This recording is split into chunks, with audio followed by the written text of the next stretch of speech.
how to value a restaurant business. This is a step-by-step guide for my buyers and sellers. Thinking of buying or selling a restaurant but not sure what's actually worth? You will hear numbers like 300,000, 500,000 or even a million, but most people don't really understand how these numbers are calculated.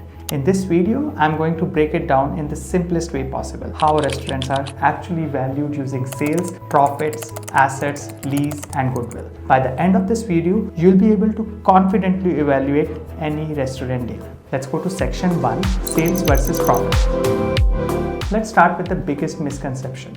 A lot of people think higher sales means higher value. That's not actually true. What actually matters is how much money the business puts into your pocket. Let's take an example. A restaurant does 900,000 in annual sales. Sounds great, right? But after expenses, food costs, rents, staff wages, utilities, let's say the net profit is only 120,000. We calculate something called SDE, or seller discretionary earnings. This includes net profit plus owner salary plus any perks or one-time expenses. So if the owner pays themselves 60,000, your SDE becomes 180,000. And this is the numbers buyers care about. Section 2, valuation multiple.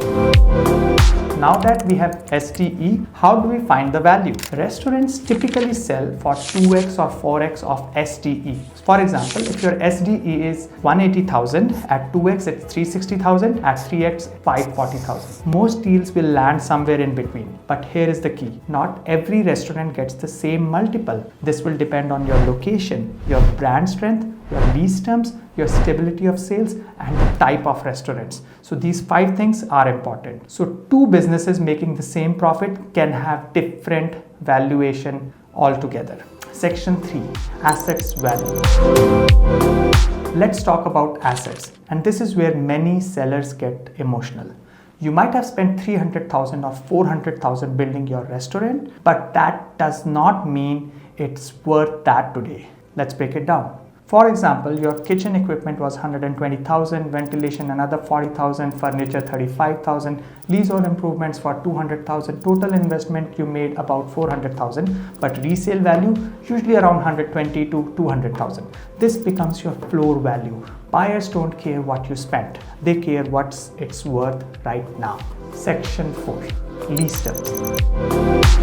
Now this is one of the most important factors, your lease. Because when someone buys your restaurant, they are taking over your lease. If you have only 1 year left, that's risky. If you have 5 to 10 years remaining, that's very attractive. Also, landlord approvals matter. If the landlord is strict or difficult, buyers get nervous and your value drops. So before you even think about selling, make sure your lease is strong. Section 5, rent ratio.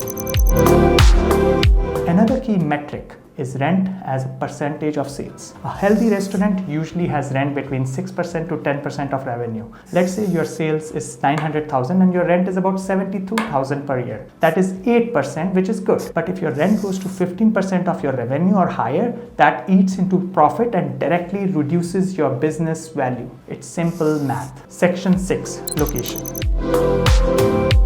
Location plays a massive role. A restaurant in a high traffic area with strong visibility near offices, residential density, and transit will always command a higher price. In growing cities like Surrey Central, Willoughby, Brentwood, Metrotown, we are seeing a strong demand. Better location is better higher multiple. Section 7, goodwill and brand. Now let's talk about something intangible but very powerful. It's your goodwill.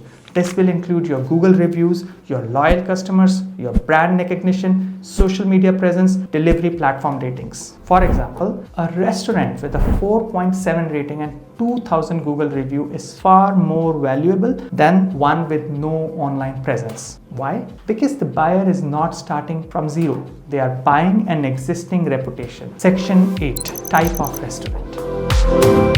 Not all restaurants are equal in terms of demand.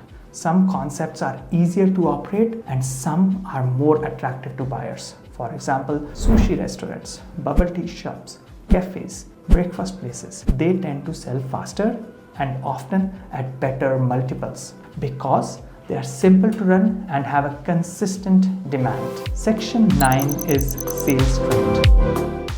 Buyers don't just look at today's numbers, they look at your past performance.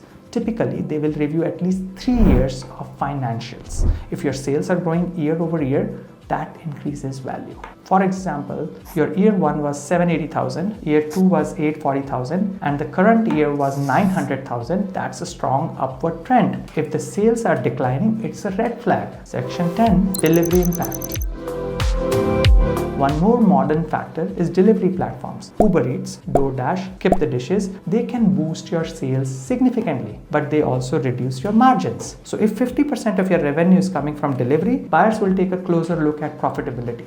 More sales doesn't always mean more profit. Section 11. Let me give you a full pricing example. Let's put everything together in a real example. Annual sales $1 million, net profit $120,000, owner salary $70,000. So SDE is $190,000. Approximately, let's apply a 2.5x multiple. That gives us about $475,000. Let's add strong assets and good location, and this might take us around $499,000. This is how professional pricing works. Final strategy, this is how I will actually price your restaurant. Step 1, I will calculate your SDE. Second step, I will evaluate your assets value. Third, I will review your lease and location. Lastly, I will add your goodwill. Then I will work with you to set a price that the market will actually accept. In most cases, small restaurants sell for about 30 to 60% of their annual sales. If you are thinking about buying or selling a restaurant, understanding this framework can save you tens of thousands of dollars. I am Amit Arora. I'm a local realtor and a business broker. I help clients buy, sell, and invest in businesses and real estate across BC. If you have a deal and you want me to take a look, feel free to reach out. And if you found this helpful, don't forget to like, share, and follow for more insights like this. Thank you.